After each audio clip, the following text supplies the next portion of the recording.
Hello, I'm Flynn Cook. I'm Gail Burt. I own Metropolis Comics in Bellflower, California. And this is our first show. We don't know what we're going to talk about. It's generally going to be just a discussion of what's going on in comics and what's going on. It might be this week or it might be what's going on in general. But this week, we want to talk about The Rocketeer. The Rocketeer. This is the first time that The Rocketeer has been collected in its entirety in... It's been out of print for 15 years. At least, yeah. And so this is a great day for me, man, because it's a beautiful edition. This is the regular hardcover edition. It's all been recovered by a woman who Dave Stevens chose personally.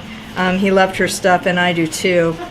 It's really nice, and as you can see, the quality of the book is amazing. The paper is really nice quality. And has that new comic smell. It does. It doesn't smell like soy ink at all. So it's really beautiful, and it comes in a deluxe edition too, which we don't have on hand. That we don't have right now. It's sold out. Sorry. But yeah, it's beautiful. It's $75, and if you can afford that one, that is the gift. For my money, that's the gift for anybody who loves comic books, or even who loves movies. What do you think? I mean... Oh, absolutely. The Rocketeer was seminal work. As far as I'm concerned, it's it's on a short list of great comic book stories, right up there with Watchmen and The Killing Joke and Batman Arkham Asylum. Very different in tone from all of those, of Absolutely. course. It's not so much, it's not like world-ending, thought-provoking like Watchmen, but it captures the spirit of adventure in the same way that Watchmen captured the dark, nasty, grisly 80s outlook on superheroes that Alan Moore was going for. Right. The Rocketeer is pretty much, in my opinion, it's the definitive adventure book and one of the best adventure stories ever told. Now, as my boss noted, yes, you're my boss. Let's go with the chain of command here. The Queen. Yes, the Queen. I'm sorry, not the boss, the Queen. The Rocketeer it's actually two stories, although they're both very closely connected, so you could almost consider it one story. The first story was in 5 parts. It was collected in a trade, but it took years to come out. And then the second story, Cliff's New York Adventure, was collected in trade also, but they have never been both collected in one volume before. Right, so this is the first time that it's all together, both adventures in one collected volume. So this is it's really nice. IDW did a beautiful job with this. They've been doing beautiful work with all of their licensed properties. Yeah, they're doing the Disney comics now, and they're also doing Star Trek. Right, Star Trek Ghostbusters, and Transformers. I think they're doing Transformers, Ghostbusters. Gosh, is there another one? Angel from Buffy. Yeah. And so Dark Horse has really kind of been the premier indie publisher all these years, and has just recently been passed up by IDW, which is a very forward-thinking company. IDW, their very first offering, the very first book they put out was 30 Days of Night by Steve Niles. Which was a huge runaway hit. Yeah. It was a great start for IDW. It was amazing. I mean, truly amazing. One of those things that just never happens. I mean, I looked at the solicitation for the book and I thought, God, why hasn't somebody done that before? And so when I ordered it, I ordered very stout on it, and thank you, Steve Niles, so much, because I had it when everybody else was out. I ordered very heavy on the book, and I have not been sorry for 1 second that I did. So, yeah, a great start for a company that turns out to be so intelligently run, so great, doing so many things right, where the big three can sometimes stumble, just not get it right at all.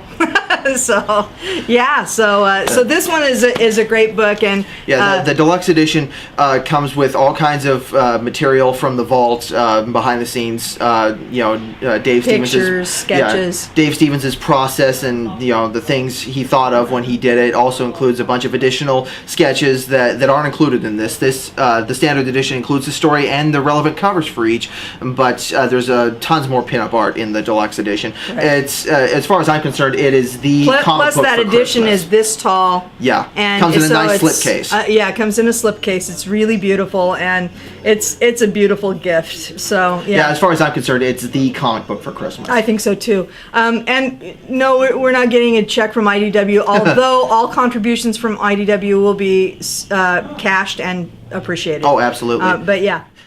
All right, so the other thing we want to talk about this week is Comic Book Free Day. Yes, don't be fooled. Which is not Bizarro talk for Free Comic Book Day. Exactly. It means it will be comic book free on December 30th. So we're having a big sale that week. Let me explain what it is.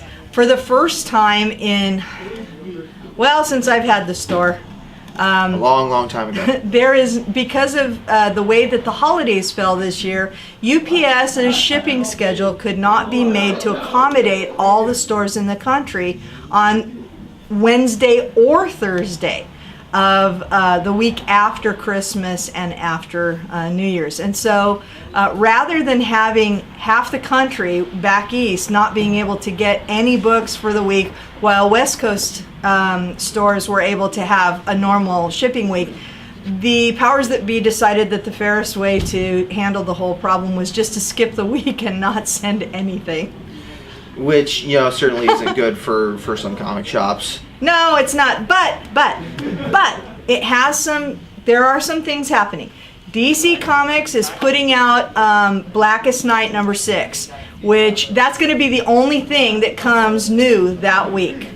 So we'll have that, and that'll be new the week after Christmas. And we'll also be having a big store-wide sale, 60% off of back issues. 70% off if you're a Metropolis subscriber. Yes, and 30% off everything else in the store. And you can also add your discount to that if you're a subscription member. So that 30% off applies to everything: posters, toys, trade paperbacks, statues, you name it.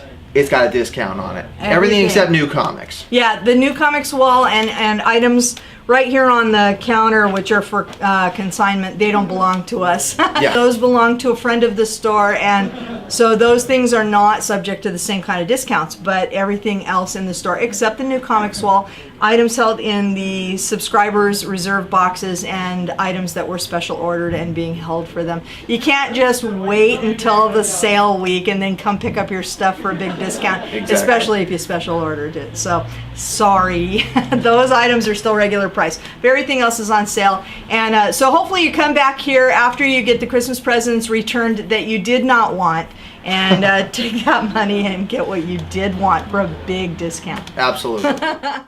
Okay, so the hot news this week is Bryan Singer has officially signed on to direct the film X-Men First Class, and kind of wanted to bring this up because a real point of contention between us is how we feel Warner Brothers is handling the Superman film franchise. Not well. Yeah, so naturally, we're running out of time.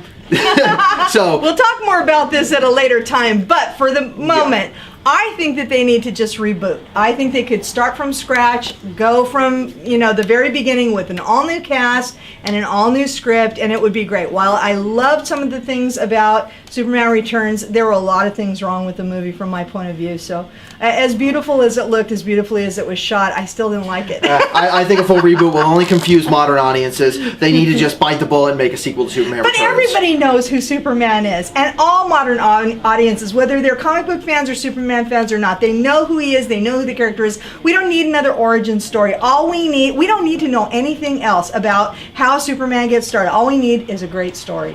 Well, I agree. That's what I think. We'll agree Now to dis- that we can agree on. We'll agree to disagree. All right. All right. So we'll talk more about this next time. In the meantime, come on down to Metropolis Comics. We're located right downtown in the heart of beautiful downtown Bellflower, on Bellflower Boulevard, 16509. Come on down, check us out.